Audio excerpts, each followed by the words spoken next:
week 5 of the fantasy football season, and here's a few plays I look to buy and trade for this week. The first one, Bijan Robinson of the Atlanta Falcons. So Bijan Robinson, he's still having a good season, no doubt about it this year, but a lot of people disappointed. He's not putting up those elite numbers where they took him draft-wise. So Bijan, he did get out-touched in the week 4 ball game by Tyler Algier. But Tyler Algier, he looked good in that one, and they were going with the hot hand. This Atlanta Falcon team in a close victory with the game-winning field goal by Young Hoos. So the last few weeks for Bijan, the numbers have definitely dropped off a bit. Week 3 versus Kansas City, he only had 31 yards in that one, a rushing touchdown, 2 catches, 21 yards. And then last week, like I said, out-touched by Algier, only 7 carries, 28 yards, 4 catches, 46 yards. But Bijan Robinson, I still believe he's a great talent.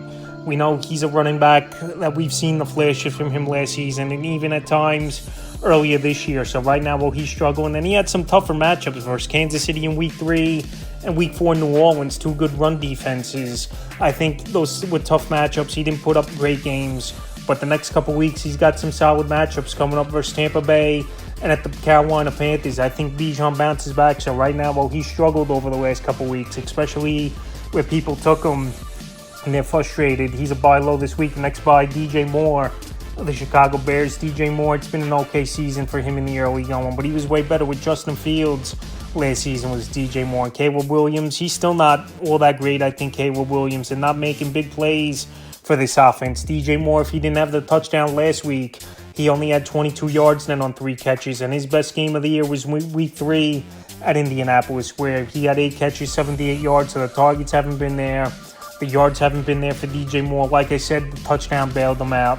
But the next couple week matchups, week 5 versus former team, the Panthers, and week 6 at the Jacksonville Jaguars. I think Moore and Williams, they're going to get things going over the next couple weeks with these good matchups. And right now, where the production hasn't really been there, he's a buy low candidate this week. The next buy low, JK Dobbins of the Los Angeles Chargers. So JK Dobbins, first 2 weeks of the season, both games over 130 yards. Even though those were great matchups, Vegas Raiders and the New Orleans Saints. In the last 2 weeks, very tough matchups versus the Pittsburgh Steelers and the Kansas City Chiefs, where the numbers definitely fell off. And now week 5, it's going to be a bye week for Dobbins. So with those 2 factors, 2 poor ball games where he didn't get double-digit fantasy games, is Dobbins, and then a bye week. This is a perfect time to buy him. Get a little bit of rest for Dobbins. Like I said, he looked good the first 2 weeks in favorable matchups with the Steelers and the Kansas City Chiefs, 2 best run defenses so far this season. So right now, well, Dobbins has had 2 off games with bad matchups. He's a buy low play this week. The next buy low, Rhamondre Stevenson of the New England Patriots. Stevenson, the first 2 weeks of the season, big ball games. And the last 2 weeks were game script and struggles. His numbers really haven't been there. Week 3, a tough matchup at the New York Jets, where he fumbled in that one. Only finished with 0.30 fantasy points. And then last week, only 8.20 fantasy points in PPR leagues. And another tough matchup versus the 49ers for Rhamondre Stevenson. So this New England Patriot team, we know their offense isn't all that great. And I believe they're going to go to Drake May sooner than later, is this New England Patriot team. So Stevenson, I still believe, is a decent receiving back out of the backfield. 2 ball games, just like JK Dobbins, where it was tough matchups at the Jets and the San Francisco 49ers. And now the schedule gets a little bit better with Miami and Houston coming up in the next 2 weeks. If you need a running back and Stevenson doesn't have a bye until week 14, this is a perfect buy low candidate. Like I said, he's not going to be consistent every game, but the last 2 games, like I said, the numbers really fell off from the first 2 weeks for Stevenson. The next buy, Travis Etienne of the Jacksonville Jaguars. I know Etienne, he was losing some playing time in last week's ball game where he got banged up with the shoulder injury a little bit as well. And Tank Bigsby, he looked good in that ball game, no doubt about it, with a run over 50 yards in that one. So Etienne last season had a great year. This season, it's been a mediocre to poor season for Etienne in terms of where you took him in that second, third round for fantasy owners. And this Jacksonville Jaguar team, they've been trailing early and often this season, 0-4 on the season, and it's been tough in most of these games for Etienne to get the rhythm and get things going, especially with Tank Bigsby working in there. But right now, I think Etienne's still a solid running back, especially as the number 2 option. And with bye weeks coming up, he's going to be in everybody's lineup. So with the last 2 weeks struggles for Etienne, especially, like I said, at Houston losing touches and was banged up with the shoulder a little bit. 11 carries, 50 yards, still a good yards per carry rate. He's a buy low candidate this week. The next buy, Patrick Mahomes of the Kansas City Chiefs, will most likely a torn ACL.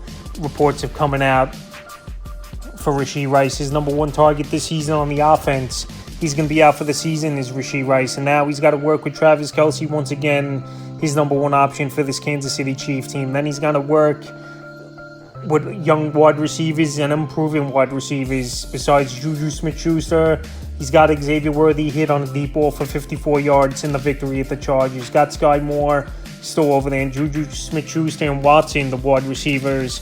And we also even saw Noah Gray get some work as well in that ball game. So they got some weapons still as Kansas City. I know they're not great weapons after Hollywood Brown's out for the regular season. Now Rashee Rice with the feared torn ACL out for the season. But I believe Patrick Mahomes still could go out there and put up fantasy points. I know he was the third or fourth quarterback off the board this year, and the numbers have been mediocre to poor. Guys like Sam Darnold off the waiver wire and Justin Fields have had better seasons than Mahomes. But I think Mahomes gets things going. And with the bad ball game, 15 fantasy points last week for Mahomes. He's a buy low.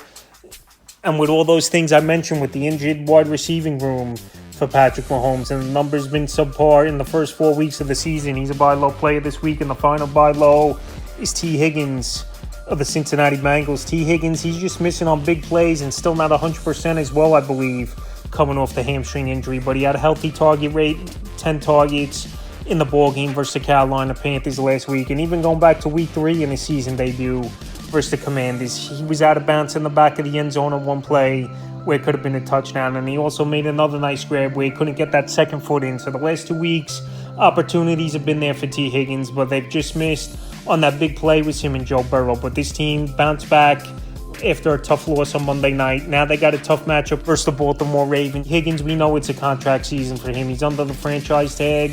And I think the Cincinnati Bengal team know they got to get him the football early and often if they want to dig out of this 1-3 hole. So right now where Higgins, the numbers haven't been great in the 2 weeks he's played this season, but the targets have been there, and just missing out on the big play has been there as well. When he's a buy low player this week, so that's a few players I look to buy and trade for week 5 of the fantasy football season.